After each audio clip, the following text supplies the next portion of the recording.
ये पाप अक्षम्य है। अरे सरकारें आती रहेगी, जाती रहेगी,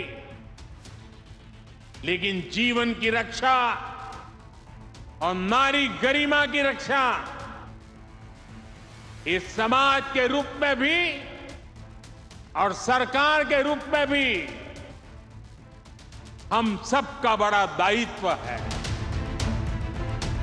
महिलाओं पर अत्याचार करने वालों को कड़ी से कड़ी सजा देने के लिए हमारी सरकार कानूनों को भी लगातार सख्त कर रही है। थाने के स्तर पर कोई टाल मटोल या फिर छेड़छाड़ नहीं कर पाएगा। साथियों, माताओं, बहनों, बेटियों का सामर्थ्य बढ़ाने के साथ साथ उनकी सुरक्षा भी देश की प्राथमिकता है। मैंने लाल किले से भी बार बार इस विषय को उठाया है। आज देश का कोई भी राज्य हो, अपनी बहनों बेटियों की पीड़ा को, उनके गुस्से को मैं समझ रहा हूं। मैं एक बार फिर देश के हर राजनीतिक दल से कहूंगा, हर राज्य सरकार से कहूंगा कि महिलाओं के खिलाफ अपराध अक्षम्य पाप है। दोषी कोई भी हो, वो बचना नहीं चाहिए। उसको किसी भी रूप में मदद करने वाले बचने नहीं चाहिए।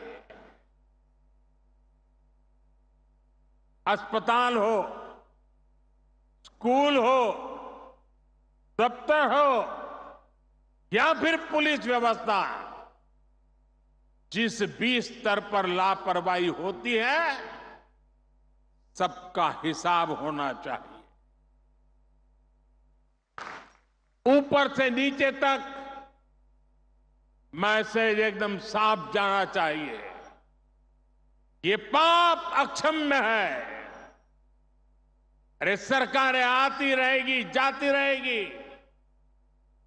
लेकिन जीवन की रक्षा और नारी गरिमा की रक्षा इस समाज के रूप में भी और सरकार के रूप में भी हम सबका बड़ा दायित्व है। साथियों, महिलाओं पर अत्याचार करने वालों को कड़ी से कड़ी सजा देने के लिए हमारी सरकार कानूनों को भी लगातार सख्त कर रही है। आज इतनी बड़ी संख्या में देश की बहनों बेटियां यहां है, तो इसलिए मैं विशेष तौर पर आपको बताना चाहता हूं। पहले शिकायत आती थी कि समय पर एफआईआर नहीं होती, सुनवाई नहीं होती, मुकदमों में देर बहुत लगती है। ऐसी अनेक अड़चनों को हमने भारतीय न्याय संहिता में दूर कर दिया है। इसमें एक पूरा चैप्टर महिलाओं और बच्चों के साथ होने वाले अत्याचार के संबंध में बनाया गया है। अगर पीड़ित महिलाओं को थाने नहीं जाना है तो वो घर बैठे एफआईआर दर्ज करा सकती है। हमने ये भी पक्का किया है कि एफआईआर से थाने के स्तर पर कोई टाल मटोल या फिर छेड़छाड़ नहीं कर पाएगा। इससे तेजी से जांच करने और दोषियों को कड़ी सजा मिलने में भी मदद मिलेगी।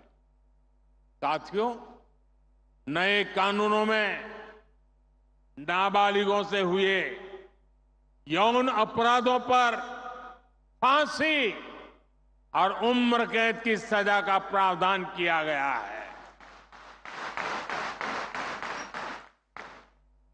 बेटियों के साथ शादी के नाम पर भी धोखे के कई मामले आते रहे हैं।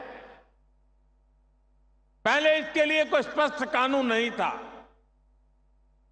अब भारतीय न्याय संहिता में शादी के झूठे वादों और छल को भी साफ साफ परिभाषित किया गया है। मैं आपको विश्वास दिलाता हूं, केंद्र सरकार महिलाओं के खिलाफ अत्याचार रोकने के लिए हर तरीके से राज्य सरकारों के साथ है। हमें भारत के समाज से इस पाप की मानसिकता को मिटाकर ही रुकना होगा।